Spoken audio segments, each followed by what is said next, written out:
Bismillahirrahmanirrahim. Assalamualaikum warahmatullahi wabarakatuh.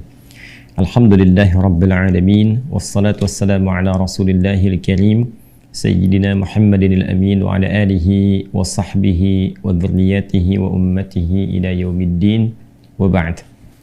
Saudara-saudariku, Alhamdulillah kita awali pertemuan kita di subuh kali ini waktu Indonesia bagian Barat dengan bersyukur pada Allah Subhanahu wa Ta'ala.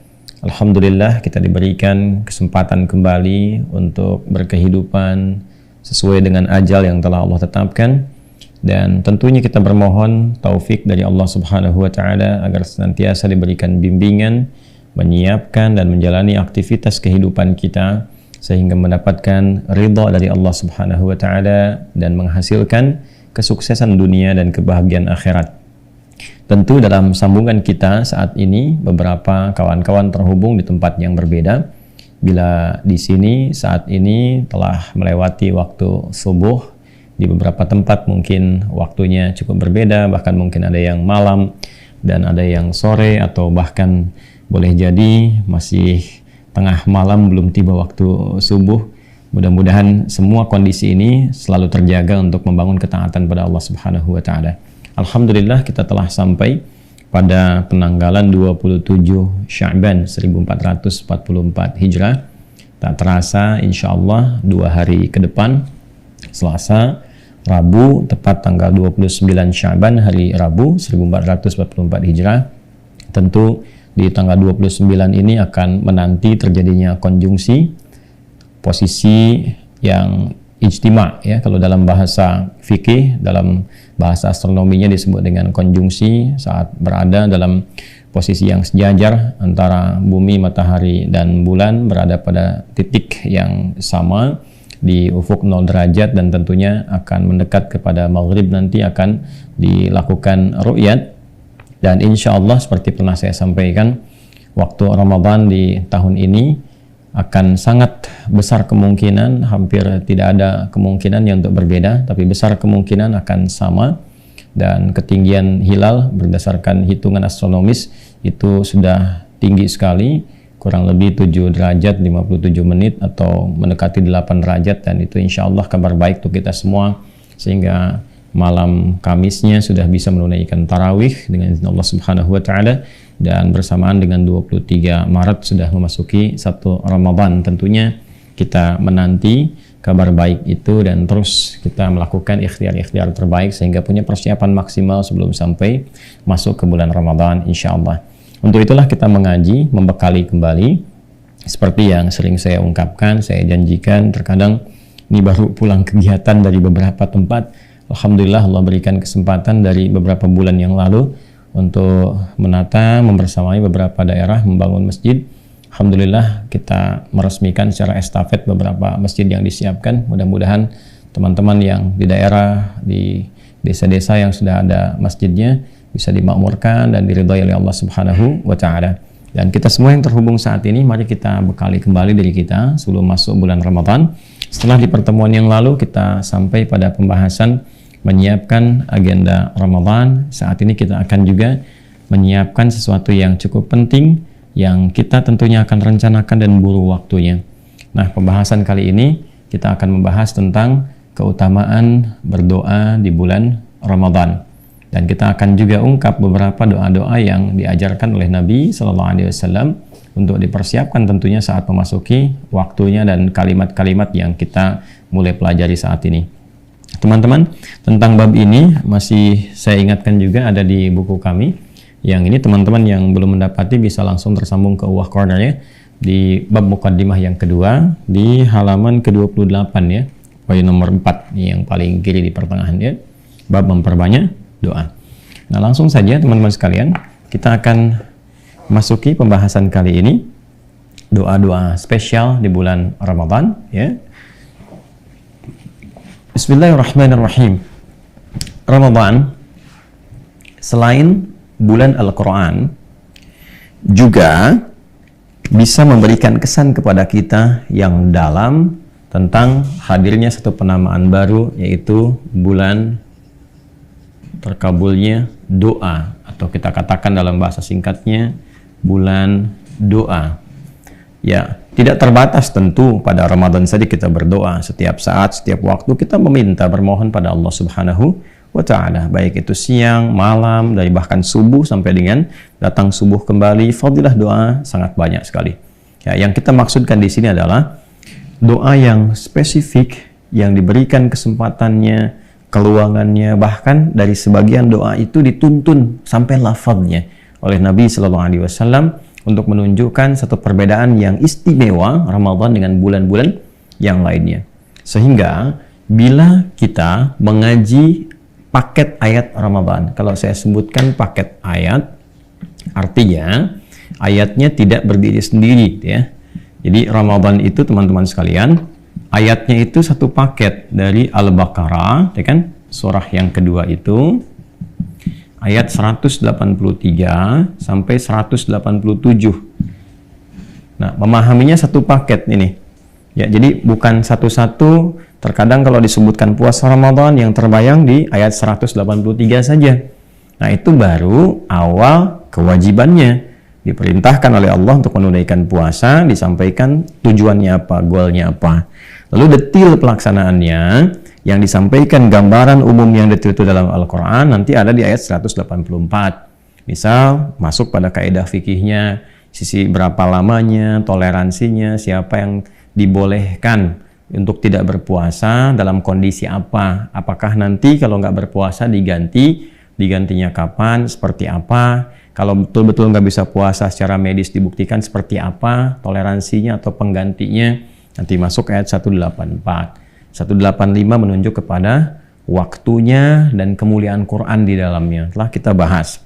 Sampai menjadi pribadi yang bersyukur, sampai bertakbir. Nah, ayat 186-nya di sini, ya. Ayat 186, ini spesifik tentang doa. Jadi di rangkaian ayat-ayat puasa, atau saya sebut dengan paket ayat Ramadan, di ayat 186 itu spesifik ayatnya mengisyaratkan tentang keutamaan doa. Ya, dan insya Allah teman-teman yang sudah ada bukunya kita ulas secara sistematis dari ayat 183 sampai 186. Bismillahirrahmanirrahim. Allah berfirman di ayat 186 di surah yang kedua, ya, wa idza, saya tuliskan dulu ya, sa'alaka ibadi, kan, anni, fa inni qarib, kan? Nah, ini poinnya. Ujibu da'wata da'i, kan? Idza da'ani, kan? Baik, kita teruskan dulu. Falyastajibuli, falyastajibuli, fal yastajibu, kan, li wal yu'minu bi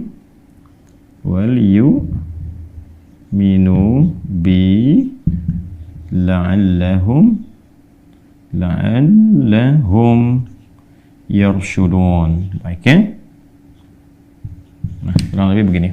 Ini saya harakati lebih awal untuk memberikan kemudahan dalam membaca. Baik teman-teman, tersambung di Al-Baqarah ayat 186, paling kiri sebelah bawah di mushaf standar, ya. Wa idza sa'alaka ibadi anni. Baik, ini menarik nih. Tiba-tiba menerangkan tentang kewajiban puasa, lalu masuk ke aspek fikihnya, berapa lama, siapa yang ditoleransi, bagaimana menggantinya. Kemudian masuk kepada keutamaan Al-Quran, lalu masuk kepada fikih lagi, penegasan tentang orang yang safar, tentang orang yang sakit, lalu kemudian masuk kepada bagaimana mensyukuri nikmat hidayah dengan perbanyak takbir, dan kemudian di akhirnya meningkatkan syukur kepada Allah. Tiba-tiba sebelum masuk ke ayat 187 yang masuk pada kategori fikih detil lagi, ya kan? Tentang kehidupan rumah tangga, suami istri saat puasa, sampai menentukan awal dan akhir puasa, kapan mulai puasa, kapan akhirnya, gitu kan, sampai ke ujungnya. Tiba di ayat 186 itu ada ayat tentang doa. Nah, ini ya, ini yang paling menariknya. Wa idza sa'alaka ibadi, dan Muhammad sallallahu alaihi wasallam, jika ada yang bertanya kepadamu, kan? Baik, ini rumus cepat ya teman-teman. Kalau ada idza ketemu dengan bentuk past tense, fi'il madhi disebutnya, maka maknanya mudhari. Jelas? Nah, tapi bukan sekedar mudhari di sini. Ini menunjukkan bahwa kejadian ini bisa berlangsung di masa Nabi saat disampaikan ayat ini dan akan terjadi kembali di masa depan tanpa batasan. Artinya di era Nabi Muhammad SAW, kan ketika ayat ini diturunkan, ada di antara hamba-hamba Allah yang akan berkonsultasi kepada Rasulullah untuk mendekat kepada Allah Subhanahu wa Ta'ala. Ketika ayat ini diturunkan bersamaan dalam rangkaian Ramadan, ingin memberikan kesan bahwa saat momentum Ramadan itu tiba, akan didapati banyak orang-orang yang ingin mendekat kepada Allah. Itu rahasianya. Kenapa ayat ini turun? Dalam rangkaian juga ditempatkan di ayat Ramadan, ingin memberikan kesan kepada kita bahwa ketika tiba Ramadan itu, banyak sekali di antara orang-orang hamba-hamba Allah yang ingin mendekat kembali kepada Allah Subhanahu wa Ta'ala. Bila dulu di era Nabi terjadi, maka sampai kini pun akan didapati.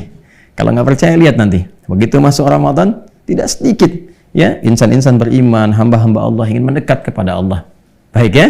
Nah, siapa di antara hamba-hamba itu disebut oleh Allah Subhanahu wa Ta'ala dengan kata ibadi, ya kan? Anni, jika ada hamba-hambaku. Jadi ibad itu bentuk jama', bentuk plural, ya. Plural dari kata abdun, jamaknya ibad ke sini. Nah, nanti Muhammad SAW kan akan ada hamba-hambaku yang berkonsultasi kepadamu untuk mendekat kepadaku, ya, bertanya tentang Allah, ingin mendekat kepada Allah, gitu kan? Baik, siapa ini ibad? Ibad itu singkatnya, paling cepat memahaminya karena waktu kita terbatas, ada dua golongan paling cepatnya, ya. Jadi ada hamba yang taat, ada hamba yang berlaku maksiat, ya kan? Dengan kata lain, ada hamba yang soleh dan hamba yang salah, gitu. Ya, hamba yang taat ya disebut ibad juga, kan jamak dari kata abdun kan, ya. Seorang nabi, rasul bahkan ketika ketaatannya meninggi disebutnya abdun.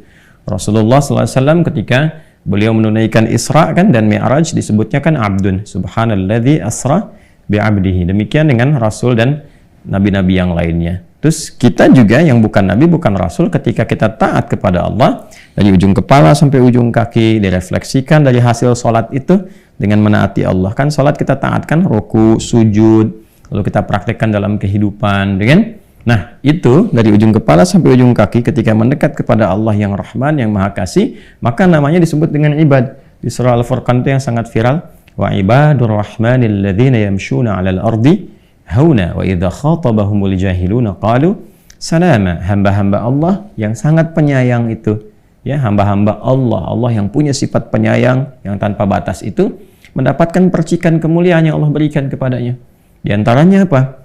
Ya, orang-orang itu penuh dengan kasih sayang, kalau jalan juga baik, kalau ada orang provokasi dia jawab dengan sesuatu yang bermakna, kan? Dan seterusnya, sehingga memancarkan aura-aura kebaikan. Nah, itulah ibad, teman-teman sekalian. Nah, golongan pertama ini masuk. Jadi, ketika memasuki Ramadan, menariknya nanti, ya, yang soleh pun akan terus meningkatkan kesolehannya. Yang taat terus mendekat kepada Allah Subhanahu wa Ta'ala. Jadi, banyak sekali para sahabat-sahabat juga berkonsultasi pada Rasulullah, kan, menjelang Ramadan, memburu apa yang kira-kira disampaikan Nabi, diberikan petunjuk untuk mendekat kepada Allah. Makanya nggak heran, ya, jangankan level-level sahabat, selanjutnya ke tabi'in, tabi'ut tabi'in, setelah itu, Masya Allah, kita dengar bagaimana Imam Abu Hanifah, Imam Malik, Imam Asy-Syafi'i, Imam Ahmad bin Hanbal meningkatkan ketaatan mereka saat Ramadan. Dan tentu diikuti oleh ulama-ulama setelahnya. Ya, karena itu, biasanya para ulama-ulama itu masuk Ramadan, mereka rajin ibadah, meningkatkan ketaatan. Sangat sedikit sekali yang mengajar, atau bahkan jarang didapati ulama-ulama dulu itu saat Ramadan mengajar. 11 bulannya untuk mengajar, sebulannya membangun ketaatan kembali kepada Allah. Nah, saya juga mohon izin barangkali akan mulai mengikuti tapak-tapak itu karena memang itu jalurnya gitu. Ya, jadi mohon izin berkenan teman-teman, 11 bulan telah kita berikan untuk mengajar. Jadi izinkan yang sebulan kita mengistighfari diri, mengevaluasi kembali, meningkatkan apa yang kita mampu lakukan untuk mendekati Allah Subhanahu wa Ta'ala dan mengikuti tuntunan Rasulullah SAW. Jadi golongan pertama. Ya, jadi orang soleh pun meningkatkan lagi ketaatannya, membangun kedekatannya dengan Allah Subhanahu wa Ta'ala. Baik. Kemudian yang kedua juga ini, ada yang kedua nih pelaku maksiat, orang salah. Karena Ramadan itu terbuka untuk semua hamba, bukan yang taat saja, pelaku maksiat pun dibuka pintu untuk kembali, untuk taubat, untuk mendekat, gitu kan? Dari mana kata ibad taunya kita juga digunakan oleh Al-Quran untuk menunjuk pada pelaku maksiat. Misalnya Quran surah ke-39, ya, Quran surah ke-39 Az-Zumar ayat 53, ya. Ketika Allah menyampaikan qul ya ibadiyalladzina asrafu ala anfusihim la taqnatu mir rahmatillah. Ya Muhammad SAW, katakan, sampaikan pada hamba-hambaku. Ini pakai ibadi juga, qul ya ibadi. Ya, sampaikan Muhammad SAW pada hamba-hambaku, ya hamba-hambaku, kata Allah, yang telah merasakan, mengakui, sadar, telah banyak berbuat maksiat, banyak berbuat salah. Ya, lalu ada getaran di hatimu. Nah, ini sesuatu yang penting untuk digarisbawahi. Sering saya katakan, seburuk-buruknya manusia melakukan sebuah perilaku yang salah, kasih sayang Allah akan selalu melekat pada dirinya sebelum nyawanya sampai ke kerongkongan. Itu selalu ada getaran itu. Ya, Anda tanpa sadar kadang-kadang juga, kok bisa Anda harus membuka misalnya channel YouTube dari kami atau mendengarkan tausiah, tiba-tiba kok kesini ngekliknya gitu kan, tiba-tiba kok lewat di depan masjid, ya. Sementara selama ini perbuatannya kayaknya sudah berlumur dengan dosa, berlumpur dengan maksiat, kok bisa? Nah, itulah petunjuk kasih sayang Allah. Cepat jemput tuh. Dan banyak sekali orang-orang yang menjadi istimewa di hadapan Allah, ternyata pada mulanya banyak berbuat maksiat dan dia memilih taubat. Dan taubatnya itu yang sangat luar biasa, menggugurkan dosa, merubah penampilannya, yang setelah itu tiba kemudian tanpa dia sadari mendekat kepada ajalnya, dan dia wafat dalam keadaan yang sangat indah, ya. Nah, ini mahal sekali. Ibad, ya, alladzina asrafu, ya, yang telah merasa berbuat banyak kesalahan, ya, banyak dosanya. Qul ya ibadiyalladzina asrafu ala anfusihim, dia memvonis dirinya udah banyak dosanya dan sebagainya. La taqnatu mir rahmatillah, jangan putus asa dari rahmat Allah Subhanahu wa Ta'ala. Nah, rahmat itu yang saya maksudkan, getaran kepada jiwa kita, terlintas di pikiran, apa ada kesempatan bagi saya menjadi baik. Demi Allah saya katakan, ketika Anda mengambil kesempatan itu dan menata lebih baik, itu Allah akan hapuskan kesalahan, dan semua kisah Anda akan dirubah oleh Allah menjadi yang baik-baik. Bahkan yang buruk, yang lampau pun ketika masuk media diceritakan, itu jadi inspirasi, jadi kisah, jadi lebih baik, bukan cemoohan lagi. Ya, dulu mungkin tampilannya nggak bagus, dicemooh orang begini, walaupun mungkin Anda bisa membuat orang lain tertawa, orang lain bisa senang, dari situ mendapatkan penghasilan dunia, materi, tapi Anda gelisah, Anda nggak tenang, ya kan? Begitu Anda menata, mengambil hidayah Allah ini, tiba-tiba kemudian ketenangan Anda dapatkan. Sesuatu yang mungkin Anda nggak pernah dapatkan dari dulu, Anda idam-idamkan, betul. Begitu dapat itu, lalu Anda mengambil untuk berubah, pelan-pelan jadi lebih baik, kisahnya akan dirubah. Yang dulu ditutup, berganti jadi inspirasi kebaikan. Itulah ibad. Ya, innallaha yaghfiru dzunuba jami'a. Sungguh Allah menegaskan akan mengampuni semua dosa tanpa kecuali, sepanjang hambanya mau kembali. Nah, apa kaitan dengan doa? Ini, jika ada hambaku yang mau mendekat kepadaku, kata Allah, ya, bertanya, berkonsultasi padamu Muhammad SAW tentangku, fa inni qarib, maka cepat katakan, sampaikan kepadanya, ini sungguh aku qarib, begitu dekat. Ini kalau di psikologi ini sangat luar biasa. Ya, kalau Anda bertanya begini, Ustaz Adi jadi datang nggak, gitu kan? Lalu dijawab oleh Anda, beliau sudah dekat, kan? Dengan jawaban yang kedua, belum ada kabar nih, kan? Bukankah jawaban pertama memberikan kesan berbeda kepada hati? Sudah dekat, ya kan? Ada kesiapan untuk menanti, kesiapan untuk mendengar, dan sebagainya. Perhatikan, ketika Anda bertanya, ya Rasulullah, saya ingin mendekat kepada Allah, bagaimana saya bisa berkomunikasi, bagaimana saya bisa mendekat? Fa inni qarib, katakan Muhammad SAW, Allah sangat dekat. Begitu sudah merasakan kita jawaban itu, dan merasakan di jiwa kita kesiapan untuk mendekat kepada Allah, apa yang langsung Allah jawab kepada kita? Sebelum minta, lihat ini, ujibu da'watad da'i idza da'an. Ini poinnya. Ya, biasanya motif orang mendekat kepada Allah kan dua, kan? Kalau bukan meminta, dia bertobat, kan? Coba, kalau nggak percaya, kan? Umumnya kan dua itu, kan?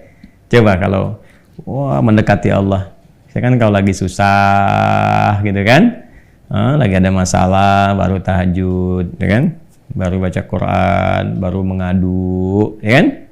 Ya, Atau kalau orang-orang soleh nggak harus tunggu masalah, ya dalam setiap sholatnya berdoa. Dia mau belajar berdoa, mau bekerja berdoa. Orang soleh menautkan dirinya kepada rahmat Allah Subhanahu wa Ta'ala. Sama. Yang kedua, ada orang mau tobat, dia mendekat kepada Allah kan, mulai ke masjid kan, awalnya mulai malu-malu ngambil saf belakang, dempet-dempetin tembok, mendekati tiang, kemudian mulai maju merapat ke pojok bagian depan, lama-lama merasa tenang, nyaman, ya kan? Jadi kalau bukan dia memohon untuk karunia berupa rahmat, atau dia memohon untuk karunia berupa taubat, ya kan? Maka sebelum meminta keduanya Allah sudah jawab, ujibu da'watad da'i idza da'an. Ini poinnya. Sebelum meminta loh, Allah sudah tahu karena Allah pencipta kita, ya? Dan menggunakan fi'il mudhari, ujib. Ya. Karena ini idza ketemu sa'ala, maka langsung dijawab pakai mudhari, ujib. Baik yang sekarang berkelanjutan sampai kapanpun. Engkau meminta kepada aku, ujib, aku pasti akan jawab. Jadi fikih doa itu begini, fikih doa itu, doa kapanpun dimohonkan, itu sesungguhnya formulasi awal itu pasti dijawab. Gitu. Dan dijawabnya sesuai kebutuhan, bukan keinginan, ingat ya, karena Allah hanya mengabulkan apa yang Anda butuhkan, bukan apa yang Anda inginkan. Catat tuh ya, Anda boleh jadikan status, boleh. Allah hanya mengabulkan apa yang Anda butuhkan, bukan apa yang Anda inginkan. Jadi, ketika apa yang Anda minta akan bermaslahat, sesuai kebutuhan, ada maslahatnya, dan sifatnya adalah, sifat maslahatnya, ini yang dahsyat pemberian dari Allah itu, dunia akhirat. Dunia akhirat. Jadi kalau yang Anda minta itu sesuai maslahat dunia dan akhirat Anda, Allah berikan. Ya, kalau belum sanggup Anda terima itu saat ini karena belum siap, nanti ditangguhkan. Sama dengan pertanyaan begini, ya mohon maaf sekali, anak Anda usia 5 tahun, dia minta diberikan motor dan Anda sanggup punya hartanya, Allah titipkan pada Anda, diberikan nggak? Tidak. Tunggu dia sampai usia yang cukup dan dibenarkan secara undang-undang bisa mengendarai motor, Anda baru berikan. Sama, terkadang saya, Anda, kita meminta sesuatu, saat ini belum siap, belum pas. Pada waktunya Allah berikan. Dan ini adalah sesuatu yang standar sekali sesuai dengan fitrah. Jangankan kita, Nabi aja begitu. Masih ingat kan kisah tentang perpindahan kiblat? Nabi minta berapa lama? Ya kan? Dan dikabulkannya kapan? Gak seketika minta langsung dikabul, tidak. Ketika dipandang umat Islam sudah siap, sudah mengerti, sudah paham, baru dikabulkan. Ya, teman-teman sekalian, kurang lebih 1 tahun 6 bulan lah baru dikabulkan itu. Ya. Kembali ke sini teman-teman sekalian. Jadi doa itu standarnya dijawab. Kalau nggak baik untuk dia di dunia, diberikan di akhirat. Kan? Nah, kalau ada doa yang tidak dijawab, itu baru masalah. Nanti bab lain kita bahas ya. Kita akan bahas insya Allah di bab yang lainnya. Kenapa orang berdoa nggak dijawab? Padahal itu sesuai kebutuhan dia. Nanti ada banyak hal faktornya. Dan di banyak hadis sudah menyebar. Ya, ada yang terkait dengan konsumsi yang haram. Mat'amu haramun, mashrabu haramun. Kemudian, malbasu haramun, wa ghudhiya bi haramin. Dalam salah satu hadis yang sahih, bagaimana bisa dijawab? Makanannya haram, minumannya haram, pakaiannya haram, dan perangkat hidupnya haram. Ternyata yang haram itu menutup, menjadi hijab. Ya, bukan nggak dikabulkan, begitu dikabulkan mental. Nanti begitu masuk ke bab itu, kita akan coba kupas kembali, insya Allah ya. Itu di materi nanti awal jelang buka Ramadan di kajian Aku Suka, insya Allah. Ya, bocoran topik pertamanya. Ya, karena ini masih musim hujan, jadi ada bocoran disampaikan. Insya Allah ya, kita akan kupas. Poinnya ke sini dulu, teman-teman. Ya, jadi di ayat ini ada terkait gambaran tentang orang yang ingin mendekat kepada Allah, utamanya terletak di rangkaian Ramadan, memanfaatkan bulan Ramadan yang mulia dengan banyak meningkatkan doa kepada Allah Subhanahu wa Ta'ala. Ya kan? Falyastajibu li wal yu'minu bi la'allahum yarshudun. Maka kalau doanya cepat ingin dijawab, dikabulkan, cepat pula respon seruanku, kemudian bangun keimanan yang kuat kepadaku supaya kalian mendapatkan petunjuk-petunjuk kebaikan yang membimbing kalian pada apa yang kalian mintakan. Bagian ini saya bahas nanti ya, saya akan konsentrasi dulu, fokus pada yang dikotaki ini terkait dengan doa-doa dalam Ramadan. Baik teman-teman, apa saja doa-doa yang kiranya dianjurkan, bahkan diajarkan lafaznya oleh Nabi Sallallahu Alaihi Wasallam saat masuk pada bulan Ramadan yang kiranya beda dengan doa-doa yang lain. Kita ambil satu dulu di subuh ini karena waktu kita terbatas. Kita akan ambil doa yang mengantarkan kita pada ibadah pertama saat memasuki Ramadan. Nah, ibadah pertamanya jangan lupa bukan siang, tapi malam. Ingat ya? Jadi begitu Rabu nanti ada ru'yat, kemudian diputuskan misalnya ketinggian hilal ini sudah mencukupi, bahkan di atas yang standar. Insya Allah besok sudah mulai puasa. Jadi begitu dikatakan tanggal 1 Ramadan bersamaan dengan 23 Maret, ya kan? Di hari Kamis ya. Ya, bersamaan dengan itu malamnya kan tarawih. Di malam Kamis tarawih kan? Berarti malamnya sudah masuk malam pertama Ramadan. Nah, ketika masuk malam pertama Ramadan, di malamnya ada doa apa? Yang spesial untuk Ramadan saja. Nah, kita keluarkan dulu supaya nanti bisa menjadi pendampingan saat masuk malam pertama Ramadan. Kita ambil dulu hadis riwayat At-Tirmidzi. Ini di beberapa kitab hadis dicantumkan ya. Ada di At-Tirmidzi, ada di An-Nasai, ada juga di Ibnu Majah, termasuk di Musnad Ahmad ada. Ya, kita ambil dulu yang hadis riwayat At-Tirmidzi nomor hadis 3000 nomor 3513. Ya. Kalau kiranya ada perbedaan di nomor, mungkin beda cetakan, lihat di rawinya. Rawinya dari Sayyidah Aisyah. Ya. Usahakan kalau istri-istri Nabi sallallahu alaihi wasallam gunakan kata sayyidah untuk menghormati ya. Sayyidah Khadijah, Sayyidah Aisyah ya, dan seterusnya radhiyallahu taala anhunna jami'an. Ini Sayyidah Aisyah radhiyallahu taala anha. Ya. Baik. Yang ini langsung doanya ditalkinkan oleh Nabi sallallahu alaihi wasallam dari lisan Nabi kepada Sayyidah Aisyah radhiyallahu taala anha. Haddatsana qala ya an Aisyah radhiyallahu taala anha, dari Sayyidah Aisyah semoga Allah meridai kepada beliau ummul mukminin, qalat, beliau satu kali berkonsultasi bertanya pada Rasulullah sallallahu alaihi wasallam, ya Rasulullah, atau kama qalat, wahai Rasulullah sallallahu alaihi wasallam kan. Nah, ini menarik sekali ketika beliau menggunakan diksi ya Rasulullah dan tidak mengatakan misalnya ya zauji, wahai suamiku, tapi memberikan kesan sebagai sifat Nabi SAW yang diutus oleh Allah untuk membimbing umatnya, termasuk keluarganya. Sehingga ketika disebutkan Rasul, otomatis jadi teladan.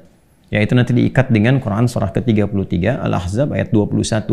Laqad kana lakum fi Rasulillahi uswatun hasanah. Sungguh telah ditetapkan pada kepribadian semua yang melekat pada Rasulullah. Ingat, Rasul dengan sifat Rasulnya. Nabi Muhammad SAW menjadi lebih mulia, lebih istimewa karena sifat kerasulannya. Maka ketika diksinya menyebutkan Rasul, berarti di situ sudah ada keteladanan. Dan inilah cerdasnya Sayyidah Aisyah. Beliau juga seorang faqihah, ya, seorang ahli fiqih, ahli hadis, dan sangat luar biasa jenius keilmuannya, seorang pengajar pasca wafatnya Nabi SAW, dan sangat detil dalam memberikan diksi. Ya Rasulullah, wahai Rasulullah SAW, memberikan kesan bahwa kepada kita ada informasi yang sangat penting. Ara'aita in alimtu ayya lailatul qadri ma aqulu fiha. Bagaimana pendapatmu, bagaimana bimbinganmu, bagaimana petunjukmu kalau sekiranya aku merasakan dari malam Ramadan itu merasakan malam Al-Qadar, ya kan? Baik, maka apa yang aku katakan, doa apa yang aku bacakan? Nah, ini memberikan kesan kepada kita teman-teman. Petunjuk pertama tadi meneladani kebaikan-kebaikan dan petunjuk yang dituntunkan oleh Rasulullah, apalagi sumbernya dari satu istri beliau Sayyidah Aisyah radhiyallahu taala anha. Yang kedua adalah semangat menghidupkan malam Ramadan. Ya, jadi malam pertama sampai malam terakhir. Jangan hanya menunggu di 10 malam terakhir. Ya, siapa tahu Allah turunkan di pertengahan atau sejak awalnya. Kita nggak tahu kapan malam Al-Qadar itu. Ya, walaupun nanti ada hadis-hadis meminta kita berburu di akhir supaya meningkatkan semangat, tapi Allah punya hak untuk menurunkan itu di awal, di pertengahan, atau bahkan di akhir.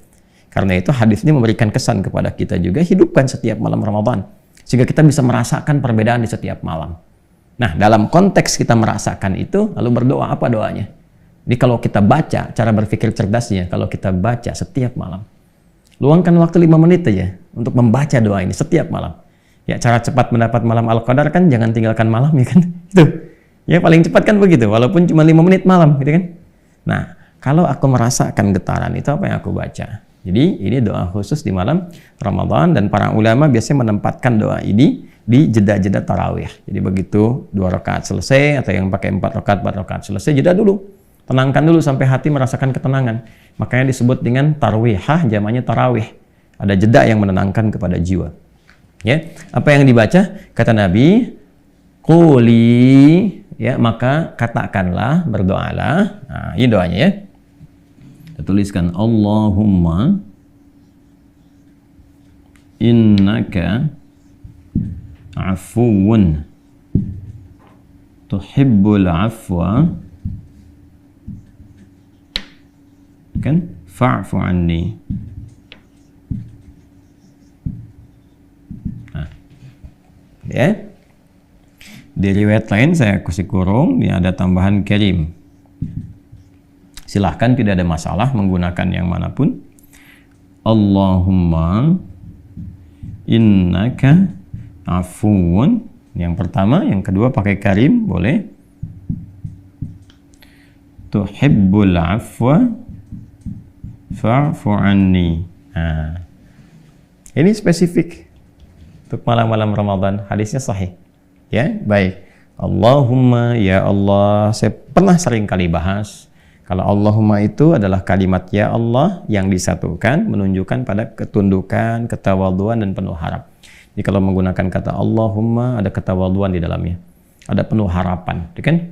Kemudian innaka, sungguh engkau, afuun, maha pemaaf, karimun, maha mulia, tuhibbul afwa, engkau mencintai segala bentuk pemaafan.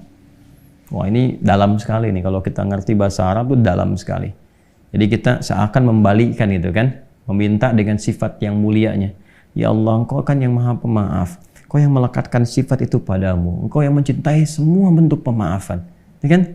Fa'fu anni, aku mengakui ya Allah, saat ini aku merasa banyak salahnya, aku telah berbuat banyak kesalahan, maka ya Allah, ya kan? Fa'fu anni, mohon maafkan aku, ampuni dosaku, gugurkan kesalahanku.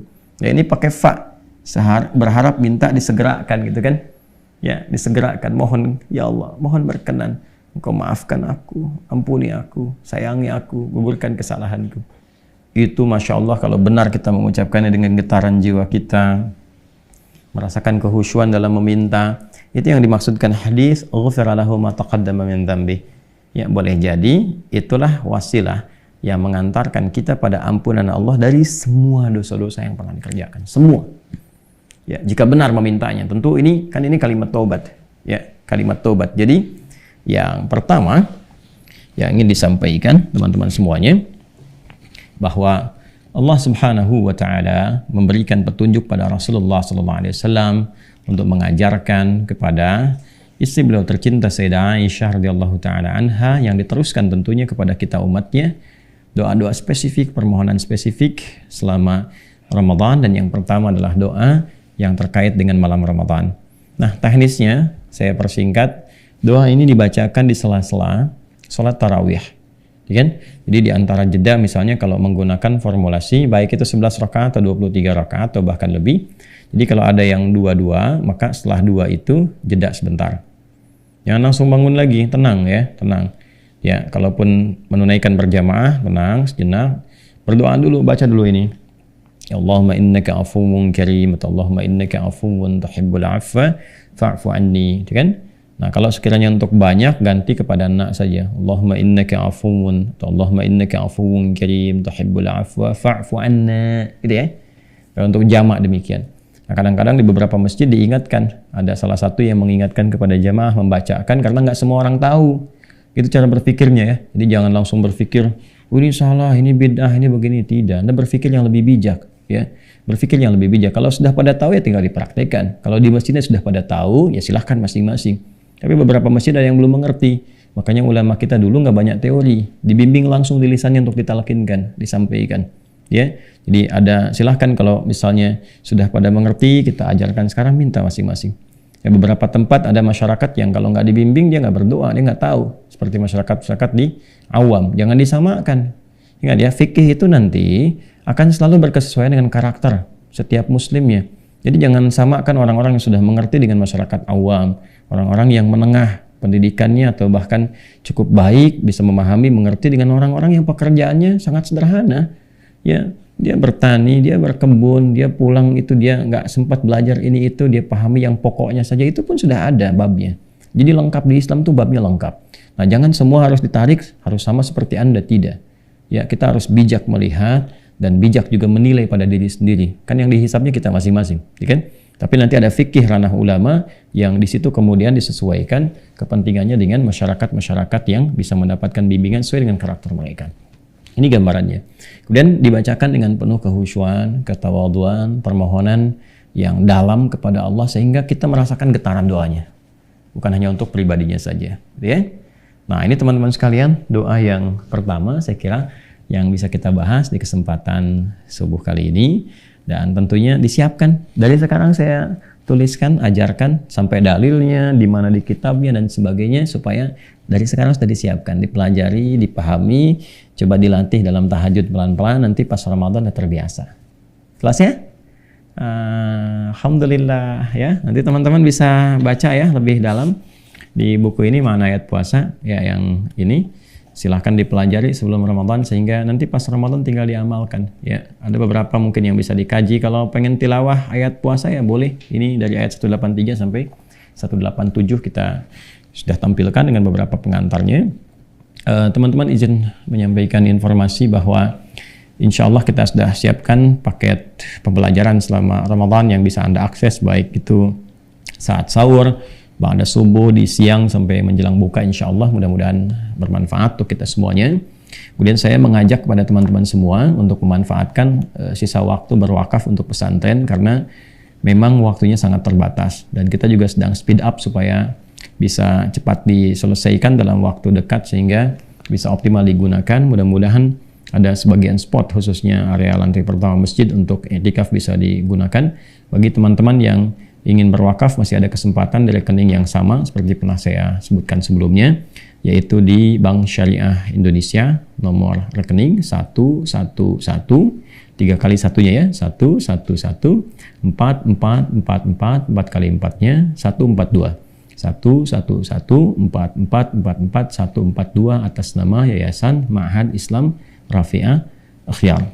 Kemudian yang kedua, teman-teman yang di Mira saya kira sudah tercukupi kuotanya, jadi mohon izin akan ditutup terlebih dahulu.